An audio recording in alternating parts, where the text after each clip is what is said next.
I cared for my paralyzed wife for 3 years, until I overheard her say I was just a servant. Hello guys, before I dive into narrating this emotional story, kindly hit the subscribe button, like, comment and share to your friends and loved ones. And to my main story. I still remember the scent of lavender in her hair the night before it all changed. It was a Thursday. We had dinner together on the couch, cheap Chinese takeout like always, and laughed over some awful reality TV show she loved. Naomi had a way of filling silence, of making even the smallest moment feel full. She was magnetic, warm, alive.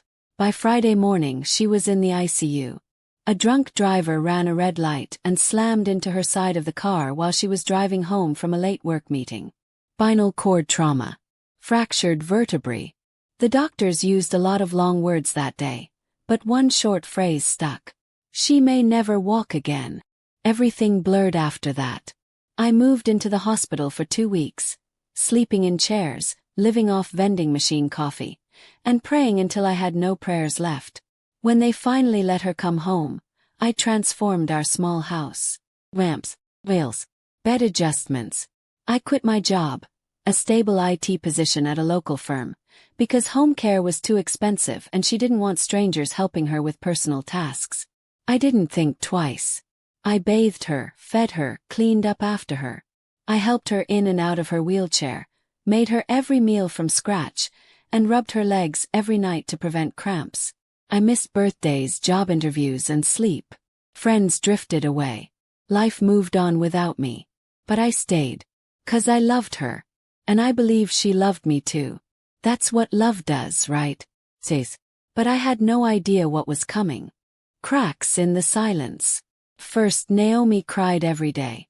Not in front of me, she tried to be strong, but I'd hear her at night, muffling sobs into her pillow when she thought I was asleep. I'd sit on the floor beside our bed, hand resting on hers, whispering, "We'll get through this."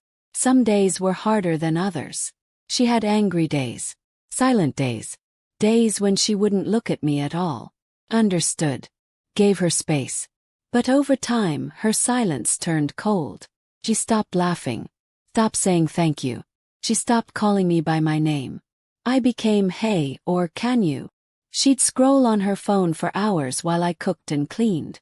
When I asked how she was feeling, she'd shrug or snap. The same. What do you think? I told myself not to take it personally. That she was grieving. That she was stuck in a body that betrayed her. That I had to be stronger, for both of us. But behind closed doors, I began to unravel. I missed being touched. I missed feeling seen. Sometimes I'd look in the mirror and not recognize myself. This pale, sleep-deprived ghost of a man who used to have dreams. And yet I kept showing up. I shaved her legs when she felt embarrassed. I learned to style her hair. I relearned how to cook the things she loved before the accident, even when she barely ate. Love was still my compass. Or at least the memory of it. Then something shifted. Naomi started laughing again, but not with me. On video calls. With her cousin, with old friends, even with a male friend from work who'd started calling more often. Her voice was different. Lighter. One night as I brought her tea, I caught her smiling at her screen and saying, "I mean, come on.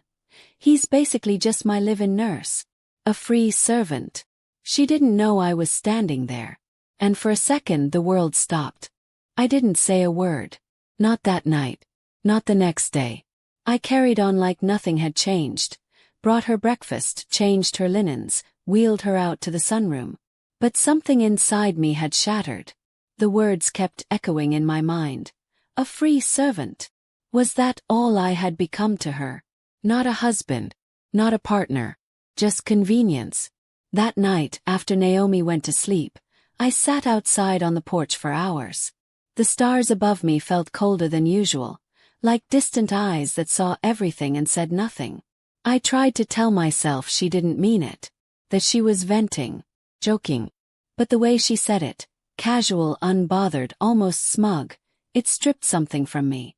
I thought of the birthdays I'd made special for her, the countless doctor visits, the nights I carried her to bed when she was too tired to sit in the chair another minute, the dreams I gave up, The job opportunities, the travel, the friends I lost touch with.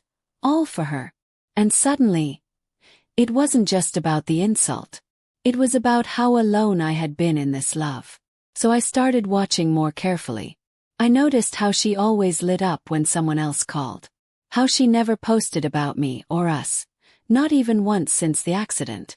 How she told her friends she was managing, without mentioning the man who bathed and clothed her every single day. Then one afternoon, while cleaning out her email inbox on her request, I saw a message. It was from the same man she'd been laughing with. The subject line read, "When are we telling him?" And the first line said, "He deserves to know he's just a stepping stone." My heart dropped into my stomach. I didn't read the rest. I closed the laptop gently, walked into the bathroom, and stared at my reflection, this tired, broken man with hollow eyes. Then I did something I hadn't done in years. Cried. Not quietly. Not with control. Broke. The next morning everything looked the same, but I wasn't. I moved through the motions of caring for Naomi, but I wasn't present anymore. I wasn't holding on to hope or love or anything really. I was just existing, like a ghost in my own life. Naomi noticed. "You're quiet lately," she said as I helped her with her cardigan. "Something wrong?" I looked at her, really looked, and I wanted to scream. I wanted to ask how long had she been lying to me. How long had I been just a stepping stone? But I didn't. Instead I said, "I'm just tired." And I was. Not from the work, I was tired from being invisible. That evening I made a decision. I pulled out my old laptop, dusted off the corners of the screen, and opened a document titled Dreams. It was a list I'd made years ago, before the accident. It had things like, take a road trip across the country, open a small bookstore, learn to swim, backpack through Europe, find joy in something I built for myself. I stared at that list for a long time. Then I opened another tab and searched for in-home nursing care providers. It wasn't out of cruelty. It was out of necessity. I realized I had poured every ounce of myself into someone who saw me as an obligation, not a gift. I had turned myself into a one-man hospital, all while forgetting I was a person too. Naomi didn't want a husband anymore. She wanted help, so I would give her what she wanted. But I would also give myself what I needed. A chance to live again. By the end of the week, I had scheduled a consultation with a care agency, updated our finances, and prepared a transition plan that would keep her safe, comfortable, and supported, even without me. The final step was a letter. I wrote it late at night at the dining table, where I used to sit for hours planning her medications and meals. It wasn't bitter. It wasn't angry. It simply said, "I loved you with everything I had. But love without respect becomes a burden. I will always wish you well. But I am choosing myself now. Marcus." I sealed the envelope and placed it on the table. The next morning I wheeled her to the living room, made her tea, and told her gently, "A nurse will be here in a few hours. She's great, you'll like her." Naomi looked confused.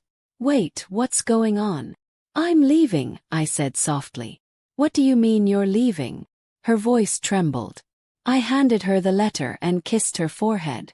And then, without another word, I walked out the door. For the first time in years, I walked out for me. The air outside felt different. Cooler. Sharper. Like I could finally breathe again.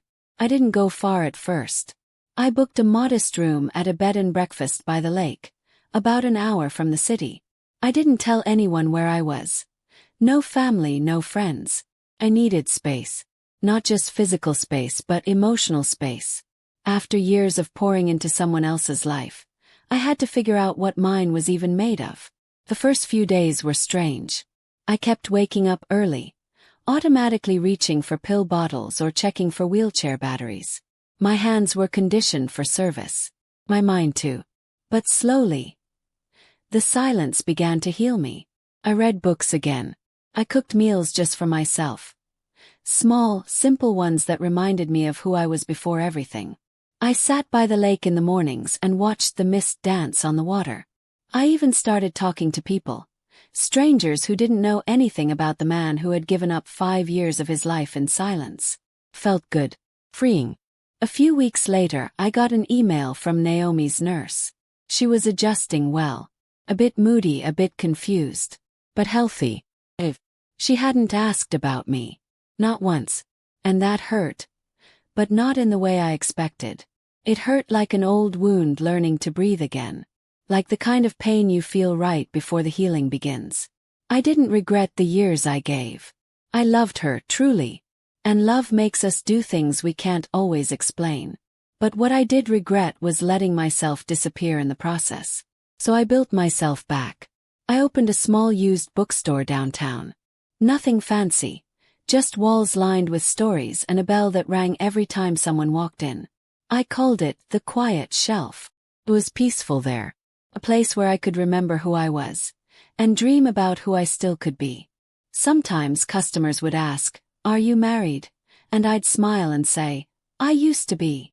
And that would be the end of it.